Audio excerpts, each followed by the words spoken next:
Jumpa lagi di channel Skysen Solution. Pada video ini kita akan mempelajari mengenai cara membuat formulir hubungi kami.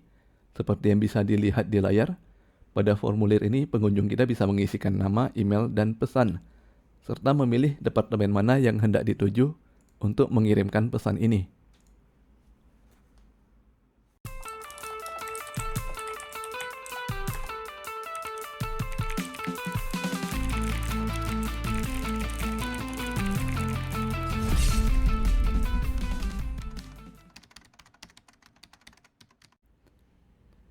Kita langsung mulai dari coding sebelumnya.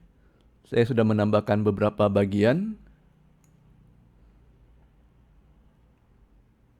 Yang pertama adalah section contact, yang isinya adalah judul hubungi kami. Yang kedua adalah section wave untuk footer, yang isinya adalah wave seperti yang telah kita pelajari pada video sebelumnya. Sedangkan bagian ketiga adalah footer, yang isinya adalah tulisan copyright 2021. Kalau kita lihat tampilannya di browser, bagian pertama adalah tulisan hubungi kami dengan warna latar belakang abu-abu terang. Bagian kedua adalah wave ini. Sedangkan bagian terakhir adalah tulisan copyright 2021. Sekarang kita mulai coding formulir hubungi kami. Pertama kita arahkan dahulu kursor mouse ke bawah judul hubungi kami. Nah, untuk membuat formulir, pertama kita harus membuat tag form terlebih dahulu.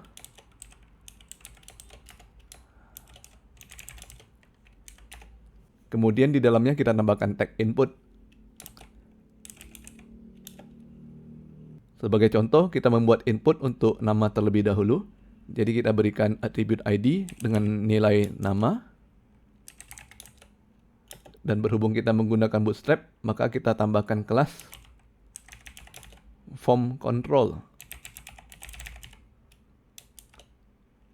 Kemudian kita bisa menambahkan atribut placeholder untuk mengisikan kata-kata apa yang dituliskan di dalam input sebelum diisi oleh pengunjung. Sebagai contoh, kita isikan placeholder dengan kata nama Anda.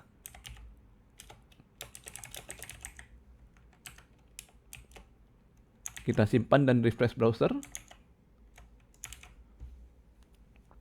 Sekarang kita sudah memiliki satu buah input dengan tulisan nama Anda. Apabila kita mengisikan sesuatu ke dalam input ini, misalkan saya tuliskan David, maka tulisan nama Anda menghilang dan diganti dengan tulisan kita. Berhubung kita menggunakan kelas form control, maka input ini secara otomatis mengikuti gaya Bootstrap dengan ujung yang sedikit membulat, warna border abu-abu, dan pada saat menerima fokus, input kita memiliki shadow berwarna biru yang membuatnya menjadi lebih keren. Secara default, input akan menggunakan seluruh lebar yang tersedia di parent tag-nya. Nanti bisa kita akali dengan menggunakan grid system. Selanjutnya, untuk memberikan keterangan mengenai input ini, biasanya kita menggunakan tag label. Kita tambahkan tag label di atas input. Kita tambahkan attribute for, yang isinya harus sama persis dengan nilai attribute ID pada tag input. Di dalam contoh ini kita menggunakan input dengan ID nama, maka label juga menggunakan for nama. Berhubung kita menggunakan Bootstrap, maka kita harus menggunakan kelas form label.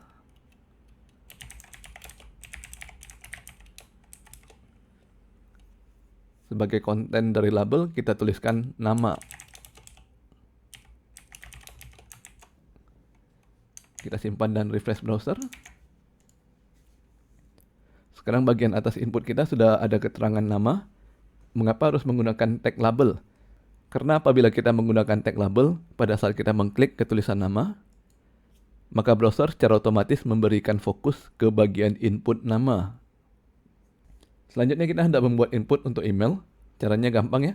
Kita tinggal copy saja input dan label yang barusan kita buat.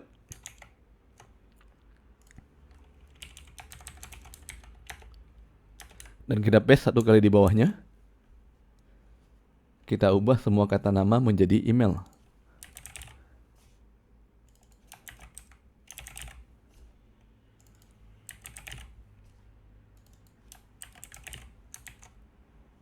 Kemudian kita bisa menambahkan attribute type dengan nilai email. Kita simpan dan refresh browser. Sekarang kita sudah memiliki input kedua yang meminta pengunjung untuk memasukkan alamat emailnya. Lalu kita ingin agar pengunjung bisa mengirimkan pesan. Untuk memasukkan pesan, kita tidak menggunakan tag input, karena kita ingin agar pesan bisa terdiri dari banyak karakter dan banyak baris. Oleh karena itu lebih cocok menggunakan tag text area. Jadi pertama kita tambahkan dahulu tag labelnya.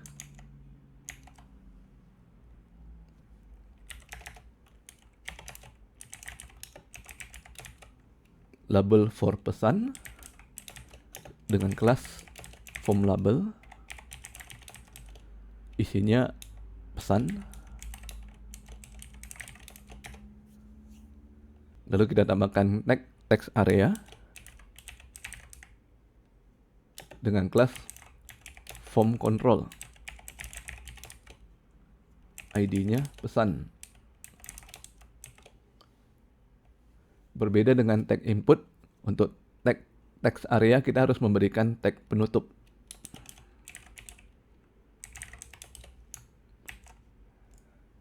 Kita simpan dan refresh browser.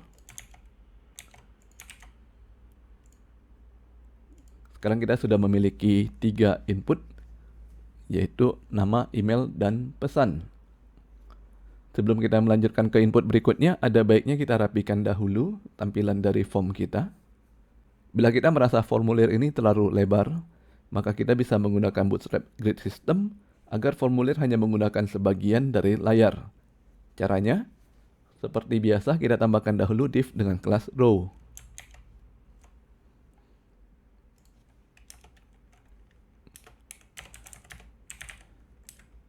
Lalu di dalamnya kita bisa tambahkan div dengan kelas kolom. Sebagai contoh, pada ukuran medium kita hanya menggunakan lebar sebanyak 10 unit, maka kita tambahkan kelas col md10. Pada ukuran extra large kita hanya menggunakan lebar sebanyak 8 unit, maka kita tambahkan kelas col xl8. Kita pindahkan seluruh isi form ke dalam kolom. Caranya kita drop dulu ya. Kita ke bagian paling kiri dari tag form. Di sini ada tombol drop down, kita drop. Dan kita tinggal copy saja satu baris ini. Secara otomatis kita mengambil semua isi tag form. Kita simpan dan refresh browser.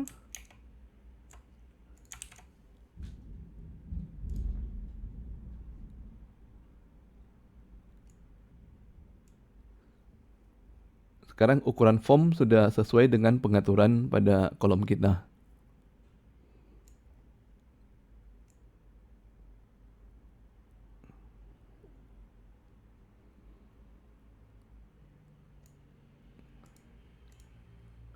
Kemudian kita ingin agar terdapat jarak di antara nama, email, dan pesan. Jadi kita bisa menambahkan sebuah div.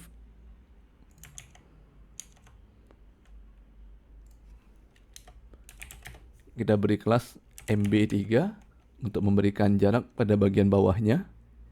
Lalu kita pindahkan label dan input nama.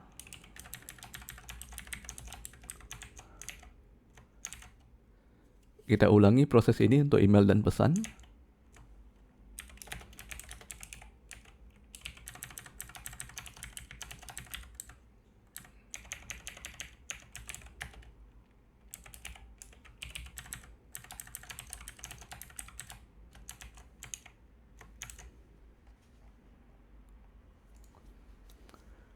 Dan sekarang formulir hubungi kami sudah kelihatan lebih rapi.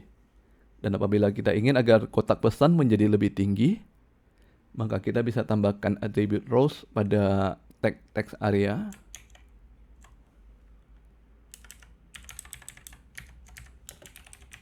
Kita isi dengan angka 4. Artinya tingginya 4 baris. Selanjutnya kita hendak menggunakan radio button untuk membuat bagian departemen tujuan.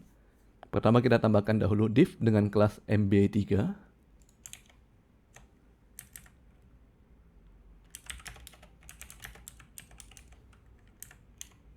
Lalu di dalamnya kita hendak membuat keterangan departemen tujuan. Namun di sini kita menggunakan tag div ya, bukan menggunakan tag label. Karena apabila diklik tidak mengubah fokus browser. Kita tambahkan div dengan kelas form label. Kita isikan dengan konten departemen tujuan.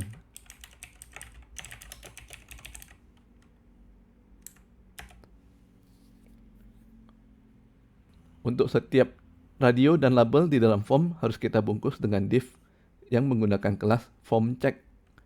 Jadi kita buat dahulu div dengan kelas form check.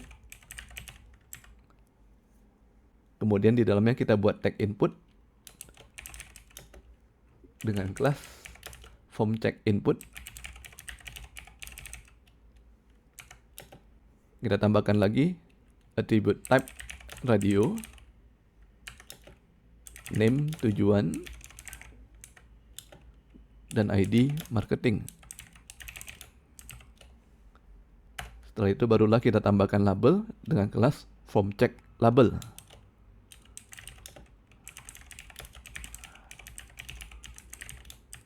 Kita arahkan for ke marketing.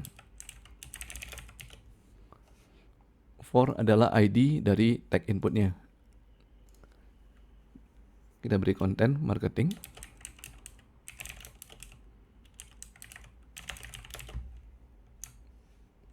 Kita copy seluruh div form check dan kita paste satu kali di bawahnya. Kita ubah kata marketing menjadi support.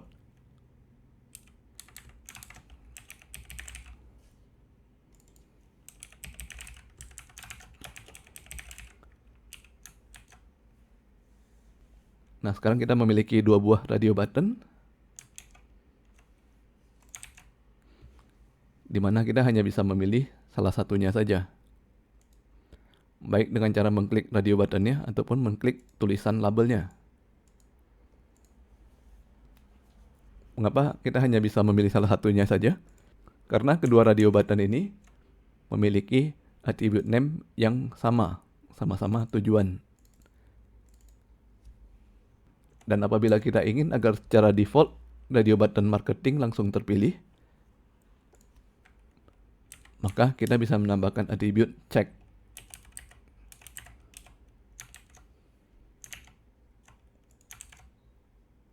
Dan apabila kita ingin agar posisi kedua radio button bersebelahan, bukan pisah baris seperti sekarang, kita bisa tambahkan lagi kelas form check inline pada kedua div parentnya.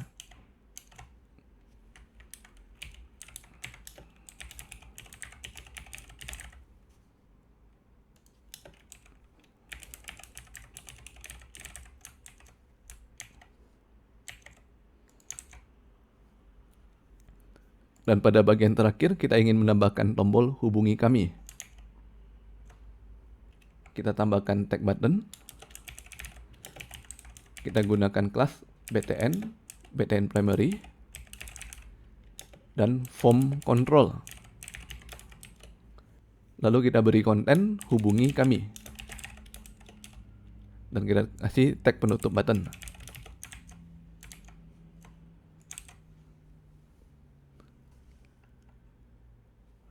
Oke, berhubung formulir hubungi kami sudah selesai, maka materi untuk pembuatan situs startup telah kita selesaikan sepenuhnya.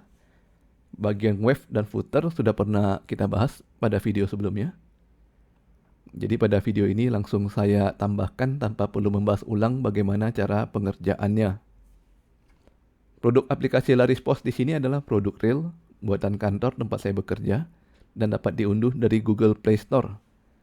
Namun situs startup yang kita kerjakan dalam proyek ini hanya replikanya saja ya, di mana ada beberapa konten yang saya tambahkan sendiri untuk keperluan belajar. Jadi informasi pada situs replika ini tidak bisa dijadikan patokan untuk produk aslinya. Bagi teman-teman yang tertarik untuk mempelajari lebih lanjut mengenai Laris Pos, bisa melihat langsung di situs aslinya di larispos.com. Dan bagi teman-teman yang ingin mempelajari lebih lanjut mengenai cara membuat formulir menggunakan Bootstrap, bisa langsung membuka dokumentasi Bootstrap di www.getbootstrap.com. kita pilih bagian doc. Lalu di sini ada bagian khusus form. Di sini masih ada beberapa materi yang belum sempat kita bahas, seperti cara menggunakan select, rank, input group, floating labels, dan bahkan kita bisa melakukan validasi menggunakan Bootstrap. Oke, sampai di sini dulu video kita kali ini. Apabila teman-teman ingin mengunduh source code pada pelajaran ini, bisa melihat deskripsi pada video. Jangan lupa subscribe ke channel Skysense Solution untuk mendapatkan informasi terbaru dari kami. Dan sampai bertemu lagi di video berikutnya.